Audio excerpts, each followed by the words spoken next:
ကနန်းတွေနီးလာပြီဖြစ်လို့ဂျူလီယာကကလေးတွေကိုကွန်တိန်နာထိပ်ကိုတက်စေတဲ့သူမပါတက်ဖို့စတင်ချိန်မှာကနန်းတွေကသူမရဲ့ခြေထောက်ကိုအကြမ်းဖက်စွာညှက်ဖို့စတင်တယ်။မောင်နှမနှစ်ယောက်ကမိခင်ကိုဆွဲမချခံရခင်အပေါ်ကိုဆွဲတင်ပေးရတဲ့ကွန်တိန်နာရဲ့ဘေးမှာအပေါက်တစ်ခုရှိလို့ကနန်းတစ်ဝက်အထဲဝင်သွားတယ်။တင်မောသားတွေတနက်နဲ့ပြစ်ခတ်ပေမဲ့အကောင်တွေအယမ်းများတဲ့မကြခင်မှာပဲကနန်းတွေကလွှမ်းမိုးပြီးအလုသမားနှစ်ဦးကိုတပ်ပစ်တဲ့နောက်ဆုံးလူကမျက်နှာချက်ကအပေါက်တစ်ခုကိုရောက်သွားပေမဲ့ကနန်းတွေကသူ့ကိုဆွဲချပြီးတပ်ပစ်လိုက်တယ်။အဲ့ဒီနောက်ဂျူလီယာကခြေထောက်တန်ရာကိုပတ်တီးစီးပြီးသတိလစ်သွားတဲ့အချိန်နှဲငယ်ကြတော့သူမတဲမုန်တိုင်းထဲမှာနိုးလာပြီးတယောက်တည်းရှိနေတာတွေ့တယ်။သူမကလေးတွေကိုရှာဖို့ဆင်းလာစဉ်ထိတ်လန့်သွားတယ်။အရင်ဆုံးတေဆုံးသွားတဲ့အမျိုးသမီးရဲ့လက်နက်ကိုယူလိုက်တဲ့မိခင်အော်တန်ကြတော့ကက်စီအမြန်ပြန်လာပြီးသူတို့အကူအညီရှာဖို့ထွက်သွားပေမဲ့ဘယ်သူမှမတွေ့ကြောင်းရှင်းပြတယ်။ပြီးတော့ဗန်နဲ့ပြန်ဆုံတဲ့သူကမုန်တိုင်းပြီးတဲ့အထိအနားယူနိုင်မဲ့ဖွင့်ထားတဲ့ကွန်တိန်နာတစ်လုံးကိုတွေ့ခဲ့တဲ့ဂျူလီယာကတွင်းရဲမိချစ်ကိုတုံးပြီးဒဏ်ရာတွေကိုမိမြိုက်လိုက်တဲ့ဒါကမယုံနိုင်တော့အောင်နာကျင်တယ်။မုန်တိုင်းပြီးသွားတဲ့အခါမိသားစုကတခြားကွန်တိန်နာတစ်ခုမှာရေတန့်ပူးများစွာကိုတွေ့တဲ့ထို့နောက်အလောင်းတွေကိုစစ်ဆေးပြီးရေဒီယိုနဲ့တနက်တလက်ကိုတွေ့ရှိခဲ့တယ်။ဂျူလီယာနောင်းကိုဖုံးခေါ်ပြီးမြေပုံပျောက်ဆုံးသွားကြောင်းအသိပေးတယ်ပြန်ပြောတာကတော့သူဟာပင်လယ်နက်ကြီးတွေကတရဝါရီဖြစ်တဲ့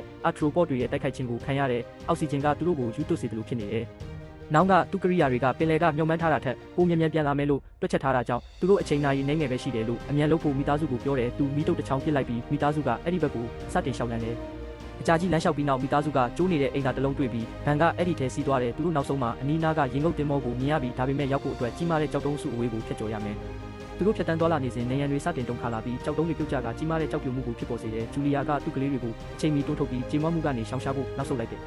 အခုသူတို့ကြားမှာကြောက်နေရန်တစ်ခုလမ်းပိတ်နေပြီးဂျူလီယာကသူ့မပါပဲဆက်သွားဖို့ကလေးတွေကိုပြောပေမဲ့တက်စီကညှင်းဆန်ပြီးသူ့မိခင်ကိုတက်ဖို့စူးစမ်းတင်တယ်လို့အတင်းပြောတယ်ညင်းခုန်မှုဖြစ်ပွားပြီးအော်ဟစ်ညင်းခုန်မှုတွေအများကြီးဖြစ်ပြီးနောက်ဂျူလီယာကသူ့ကလေးတွေကိုနောက်မှပြန်ရှာမယ်လို့ကတိပေးတယ်မလုပ်ချင်တဲ့တက်စီကနောက်ဆုံးမှသူ့မိကိုဆွဲခေါ်သွားတယ်ကလေးတွေကကြမ်းတဲ့ကြောက်တောင်စုအဝေးကိုတက်ပြီးရင်ငုတ်တင်မောစီပြေးသွားကြတယ်ဒါပေမဲ့နောင်ဟာအပြင်မှာတွေးထွက်နေတာတွေ့ရတယ်သူကသူ့အတွက်ပြီးဆုံးပြီဖြစ်လို့ကလေးတွေရင်ငုတ်တင်မောယူနိုင်ပြီလို့ရှင်းပြတယ်သူတို့မှာအပေါ်နေရာတစ်ခုရပြီဆိုတာသိလိုက်တာကြောင့်ကက်စီကသူ့မိခင်ကိုရှာဖို့ပြန်ပြေးသွားတယ်တစ်ချိန်တည်းမှာဂျူလီယာကကနန်းတွေရောက်လာတာမြင်တော့ကြောက်လန့်တုန်လှုပ်ပြီးတနက်နဲ့ဆက်ဖြစ်တယ်သူမအနေငယ်ကိုတတ်နိုင်ပေမဲ့ကနန်းအုပ်ကအရန်ကြီးလွန်းလို့အားလုံးကိုမတိုက်နိုင်ဘူးအဲ့ဒီအချိန်မှာကက်စီကနေရန်ထိတ်မှာပေါ်လာပြီးသူ့လက်ကိုကမ်းပေးတယ်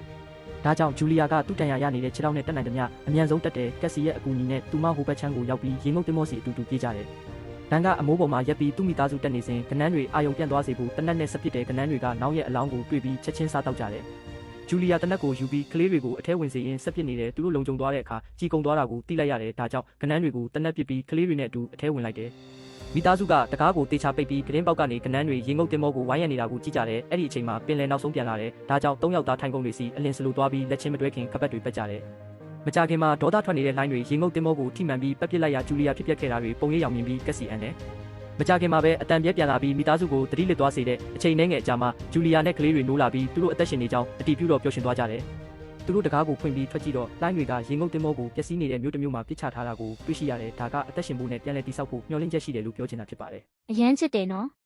အာဘွား